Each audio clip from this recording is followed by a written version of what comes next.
Эм бүк толилуулж байна. Сократ өөрийгөө өмгөөлөхгүй.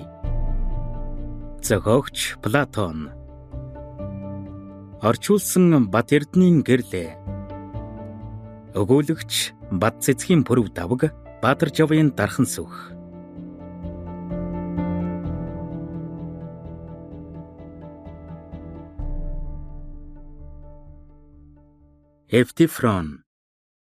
Эвтифрон Сократ 2. Юу болов Сократ?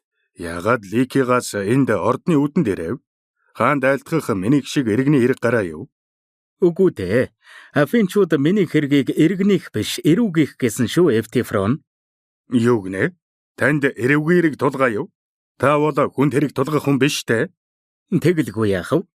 Тэгэхээр хүмүүс танд хэрэг тулгаа юу? Тийм ээ. Хэн тэрв? Сайн мэдэхгүй Эвтифрон. Танихгүй залуу бололтой.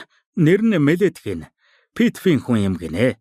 Үхэр долоосон юм шиг налчхар үстэй, шингэн сагалтай, хянган хамартай Питфийн Мелет гих залууг нэг төсөөлөд үзтээ. Санаанд оромгүй юм. Тэгээд ямар хэрэг тулгаав? Баг биш хэрэг болтой шүү. Залуу хүн ийм юм тулгана гэдэг тоглоом биш. Мелет залуусыг хэн яаж уруу татдгийг мэддгийм гин. Тэр талдаа мэргийн юм байх. Ой тэнгийнхэн залуусыг өвгөн намайг уруу тадлаа гэж их улсын төрийн шүүхэд дуудулжээ. Төшмөд дундаас түүнээс илүү гарах хүн үгүй шиг. Залуусын хүмүүжил төлөвшөлд санаа тавих нь тариачин нялхсуулагцаа арчлагтай адилах нь тусдаа хэрэг. Бидэн шиг уруу татдаг улсыг Мелет зулгааж аваад дараа нь ахмадуудаа анхаарч төрд нүүртэй болно. Гараа ямар байна? Барай тийм гэдэг дээ. Хүслэр болдог бол тийм л байгаасай. Даанч хяслантай тийм биш. Галаа бүр уул өрдөөд байна та. Таныг үтгээд тус биш, ус болох вэ дээ энэ төрд. Таныг тэгээд залуусыг яаж уруу татдаг гинэ? Сонсвол баахан дэми юм ярьжээ анд минь. Шинэ бурхтыг бодож олсон юм байх би. Шинийг сэтгэж хуучнаа мартсан гэд гомдол мэдүүлжээ. Тийм үү. Эргэн тойрон битүү альбан чөтгөр гэж хэлээд байхаар чинь тэгжилдээ. Тэгэхээр таныг шашин номд шинэ юм сэтгэлээ гэж буруутгажээ. Хүмүүс худлаа юмд эргэлзээгүй итгэдэг болохоор таныг шүүхэд өгчгөж. Намайг ардын уралд шашин ном, ирээдүг зөгнсөн тухайгаа ярихад шоолох хүн бишгүй шүү дээ. Ирээдүй хожмыг зөгнөхдөө би алдсан удаагүй. Ийм хүмүүс бидэн шигд нь атаархдаг бололтой. Тэднийг тоож яах вэ? Самаал хөөх минь. Эвтифрон минь, энэ бүхэн шоглоон байсан бол сайнсан. Мэргэн ухаантай ч гэлээ түүнээ зааж сургаж чаддгүй хүнийг афинчууд тоодгүй бололтой. Зааж сургадагт нь харин чиний хэлснээр атаархсан да. Аль эсвэл юунаас ч юм болоод уурлаж дургуцдаг юм байна. Хотынхан намайг юу гэж боддгийг би ч тоогод байдгүй л дээ. Тэднийхэр бол чи олонний нүдэнд өртөөд байдгүй. Эрдэм мэдлэгээ хүнд заах хүсэлгүй хүн бололтой. Өөртөө харин би санаа зовох юм. Хүнтэй ярих дуртай, мэдснээ зөв зүгээр. Тэр байтугай болдог бол мөнгө төлөөд хилээд өгчдөг над шиг хүн хэцүүдэх нь бололтой. Афинчууд чамайг шоглдог шиг намайг шоглвол яа гихсэн. Шүүхэд дуудаж шоглон л биз. Харин өөрөөр харуул юу болохыг зүнч та нар л хэлнэ дээ. Сүртэй юм болохгүй ч юм билүү Сократ? Та бид хоёр ялах үзье. Чи харин шүүхэд ямар хэрэгээр ирэв Эвтифрон? Гомдол гаргалаа. Хэнд тэрв?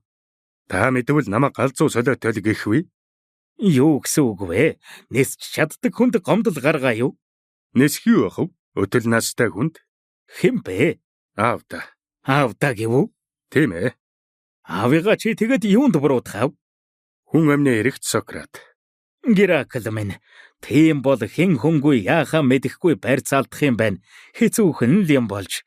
Хэр баргийн хүн сандарна шүү. Хэрсүү ухаантай л зөв явна. Зевсээр тангаргалыг Сократ. Үнэн дээр тийм. Ааваас чинь болж амиа алдсан тэр хүн дотны чинь хүн байх нь тийм үү? Үгүй бол аавыгаа хэрэг тунгана гэж байхгүй дээ. Сократ минь.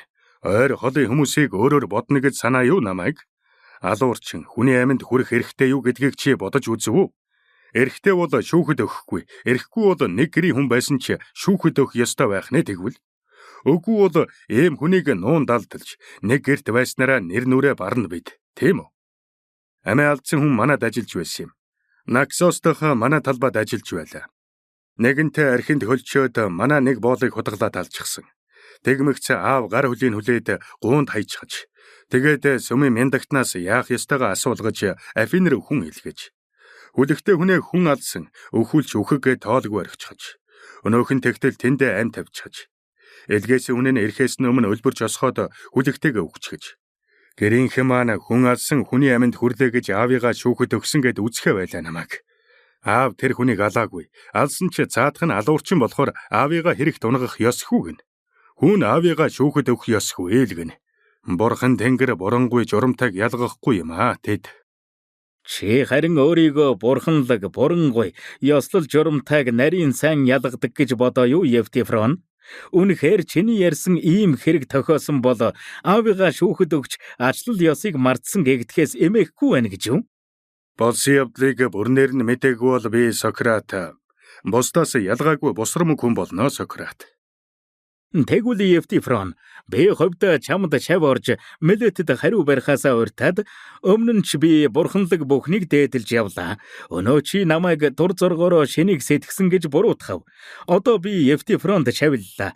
Чи түүнийг мэргэн гэж бодож байвал намайг ч бас тэгж бодох нь зүйтэй. Тэгээд шүүхэд дуудах ёсгүй. Эсвэл эхлээд миний багш Евтифроныг хөгшин настай хүмүүсийг уруу татлаа. Намайг сургаж аавда ял тулгасныхын төлөө шүүхэд дууд гэж хэлэх байна. Мэлэт миний үгийг сонсолгүй чамайг шүүхэд дуудахгүй бол шүүхэд бас үүнийг хэлж болох юм байна, тийм ээ? Зевсээр тангаргалыг Сократ.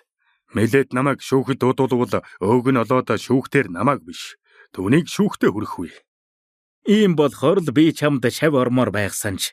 Мэлэт бас бусд нь чамайг анзаарахгүй байх шиг. Намайг харин анзаарч хараад журамгүй жудаггүй гэд шүүхэд өгчхөж. Одоо чи Зевсийг бодож нэг хэлээд өгөөч. Хүн амны хэрэг, ер бүхний тухай аль нь үнэн шудраг болохыг чи бат мэддэг байх нэ? Шудраг ёс гэдэг алив хэрэгт эжилхэн чанартай, шудраг бус нь түүнтэй эсрэгцэж хизээд мөн тэр янзаараа байх уу? Тийм ээ, Сократ. Тэгвэл чинийхээр шудраг бас шудраг бус гэдэг нь юу юм? Минийхэр бол одоогийн энэ үйлдэл минь буюу хүний амьд хүрсэн, хүрээ хэдийг тонон дээрэмдсэн зэрэг гэмтээ бүхнийг аав ээж алин болохоос үл хамааран шүүхэд өгөх нь шудраг, өгөхгүй бол харин шудраг бус. Энэ бүхэн нэгэн тогтсон заншил ёсонд нээцж байгааг би ингэж батлах байна, Сократ. Өөр хүмүүст би мөн өөрийн үйлдэлээ зөв гэж өгүүлэхдээ шудраг эсийг зөрчсөн хэн бугаагч сул чөлөөтэй орхиж болохгүй гэж хэлсэн. Хүмүүс бурхад дундаа Зевсийг бусдаасаа илүү шудраг буянтай гэдэг. Гэтэл Зевс шудраг ёсыг зөрчиж хөвгүүдээ эзэн эцгээ хүлж хорьсон. Зевсийн эцэг мөн эцгээ Термитэ шудраг бус үүлийнхэн төлөө барьж хорьсон домогт. Тэгтэл намайг аавыгаа гим хийлээгээд шүүхэд өгсөнд уурлаж уцаарлаад байх юм. Бурхад бидний үйлдэл авь адилхан байтал намайг буруушаан өөрөө өөрсдийгөө няцаан зөрчилдөж байна. Бурхтын тухай ингэж ярихаар сэтгэлд минь нэг л бууж өгдөггүй юм, Евтифрон. Тэгэхээр аав бид хоёр ч адилхан хэрэгт унсан бололтой. Тийм бол хүмүүс намайг нүгэлтэн гэвэл гайхалдаггүй юм байна. Иймэрхүү үйлийг андахгүй сайн мэддэг чи хүртэл ингэж тунгааж байгаа хойно бэж зөвшөөрөн хүлээхээс өөр замгүй бололтой. Тэгээд ч энэ мэтийг ер мэдэхгүйгээ ярьж явдаг бид ямар хариу барих вэ? Гэхдээ анд нөхөрлөлийн бурхан Тэнгэрийг бодож надад хэлээч. Болсон бүхэн үнэндээ бодсон шиг ч гэдэгт чи эргэлзэхгүй байна уу? Энээс ч илүү гайхамаар олны гадарлаа нүггүй зүйл олон тохиосон шүү, Сократ. Тэгэхээр чи яруу найрагчдын өгүүлээд байдаг шиг, уран зураачдын ариун өлөг дээр зурж чимгэлдэг шиг, агва Панафинеийн баяраар Акрополд залдаг мөнөөх нөмрөг дээр зурсан шиг, бурхад өөр хоорондоо өшөрхөн дайтаж анман үзэлцэж явсан гэдэгт итгэдэг байх нэ. Энэ бүхнийг үнэн гэж үзэх ёстой юу, Евтифрон? Надад хэлээч. Үнэн байлгүй яах вэ? Үгээр барахгүй миний сая хэлсэнчлэн олон болж өнгөрсөн нь үнэн. Бурхтын тухай ярил ангаж алмаармаар юм их бий. Алмаарх юм юу вэ? Түүнийг чи зав зайгаараа дараа ярьж өгөөрэй. Одоо харин асуусанд минь ойлгомжтой хариулна уу? Анд минь чи шудраг гэдэг нь чухамдаа юу юм бэ гэж асуусанд минь тодорхой хариулсангүй. Хүн алсан гэд аавыгаа шүүхэд өгсөн чинь л шудраг гэлээ. Тэр үнэн, Сократ. Магадгүй л юм. Гэхдээ Евтифрон анге Чи үүнээс гадна олон юмыг шудраг гэж хэлж болно гэсэн дээ. Тийм ээ. Тийм юмс би. Тэгвэл ганц хоёрхан шудраг зүйлийг ээж таталгүй ерөөсөө шудраг гэдэг ухагдхууныг нэг тайлаад өгөөч. Шудраг ба шудраг бус нь тодорхой нэг чанараар тодхон илэрдэг гэснээ санаж байна уу? Санж байна. Тэр чанараа тайлбарлаад өгөөч. Тэгвэл би түүгээр үлгэрлээд бусдын үйлийг шудраг бусаар нь шүүх санж. Хүсвэл хэлээд өгье Сократ. Тэгж хайрлаач. Тэгэхээр бурхтад таатай шудраг, таагүй шудраг бус юм. Гайхалтай Евтифрон, хүслийг минь хантал хариу өглөө. Гэхдээ зөв хариулсан эсхийг чинь бол мэдэхгүй юм. Гэлээч үнэн зөв өгүүлснээ чи тайлбарлах үйзээ. Тэгнэ. Тэгвэл өгүүлж батлаад байгаагаа сайхан эрен билий. Бурхтад таатай, бурхтыг биширдэг хүн шудраг. Бурхтад таагүй, бурхтыг үздэггүй хүн шудраг бус юм байна. Шудраг бус нь нэгэн цул биш, харин эсрэг тэсрэг зүйл байх нь, тийм үү? Тийм ээ. Ингэж хэлэх нь зөв юм а та? Зөв бол тэ Сократ. Гэхдээ бурхад тэрсэлдэн зөрчилдөж өсөрхөн дайсагнадаг гэж ярьдаг да Евтифрон. Тэгж ярьдаг аа. Тэгвэл юунаас болж тэрсэлдэн зөрчилдөг юм бол? Өөрсдөө жишээлээд үзье. Хоёулаа 2 тооны аль нь их вэ гэж маргалджээ гэж бодъё. Тэглээгээд бид хоёр дайсагнаж тэрсэлдэх үү? Тооцож үзээд хэнийхэн зөвийг тогтоогоод зөвшөлдсөх босуу. Тэр мэдээч. Их багын тухай маргалдсан хойно түүнээ хэмжээд нэг мөр шийдчихэж болно доо. Тийм.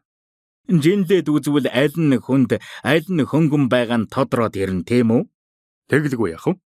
Тэгвэл юун тухай маргалдвал түүнээ тасалж чадахгүй. Тэр байтугай дайсан болж биесээ өшөрхөх бол үүнд чи даруй хариулчихж чадахгүй л болов уу? Харин би хувьдаа шудраг бус, сайхан муухай, сайн мууг нэг мөр таслаад шийдчих боломжгүй гэж сэтгэнэ. Үүнээс л болж бид хэрэлдэж хэн хэнийхэн сэтгэлд хүрсэн шийдэлд хүрч чадалгүй. Чи бид ер хэнч байла атаатан дайсан болдог босуу. Тийм ээ Сократ. Хүмүүс ингэж маргалддаг нь үнэн.